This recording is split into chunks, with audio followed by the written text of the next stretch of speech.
I love dipping. I didn't dip Skol, I dipped Kodiak Wintergreen, but not everybody knows that name brand, so I like to say Skol because it's got brand recognition.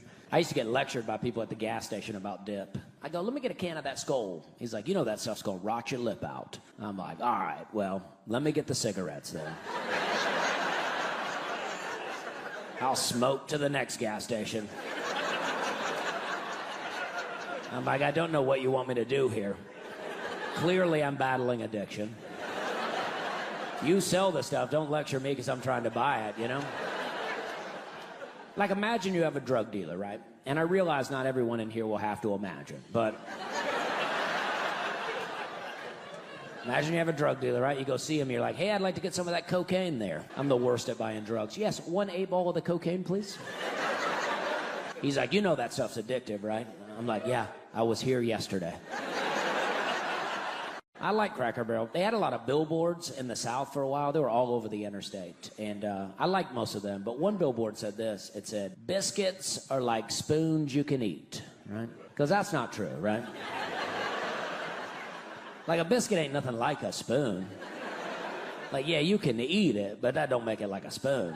The reason I didn't like it is I felt like these billboards were only in the South, and I didn't want people not from the South to come driving through here, think we're down here trying to eat spoons. Because we're not down here trying to eat spoons. I told that joke in Kentucky one time. This girl goes, yeah, that's true, because you can dip your biscuit down into whatever you're eating and let it soak up, and then you put that biscuit in your mouth. I'm like, yeah, that's how you use a biscuit. That's not how you use a spoon. I never seen a spoon that could soak stuff up, you know what I mean? That's tough to clean, man. You ever see people try to calm down with a cigarette? They're hitting it all hard. They got paper burning all fast. They got a cherry on it that long. They're like, I'm trying to calm down. I'm like, I don't think it's working, man. You might just need some regular breaths. It could be oxygen you're looking for. I don't know. I used to work with a guy. He hit cigarettes so hard you could hear it leaving his lips. He'd be like... I'm like, dang, dude, take it easy. I felt sorry for the cigarettes. I was like, I know they're killing you, but they don't deserve that. They say cigarettes will kill you, but I don't know. You know what I mean? I saw a bunch of old people out front of this restaurant smoking the other day. I was like, that's proof right there it don't kill you. You know what I mean? Like, they didn't look good, but they were alive. I used to work at a restaurant called Jim Bob's Chicken Fingers. Heard of that? Chicken finger place. Specialize in chicken fingers. I was the sauce guy working my way up to dishwasher. And I came in one day and the dishwasher had not shown up, you know? So I was going to be making sauce and washing dishes. So I was like, well, let me go ahead and go on break. And then I never came back. Because I don't do 2 jobs, you know what I mean?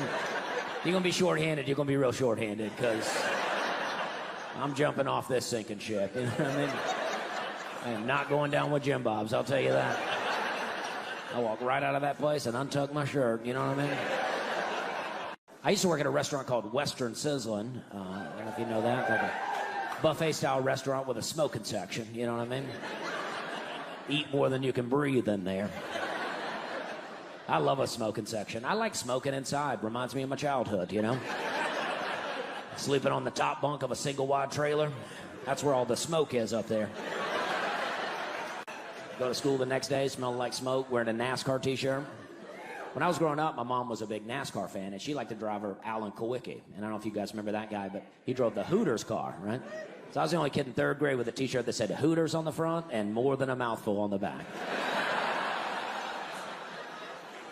They didn't even send me home. They were like, he ain't got no better shirts. Leave in a Hooters shirt, come back in a Marlboro shirt. Still got a little pack of cigarettes in the pocket where I switched out with my dad in the parking lot.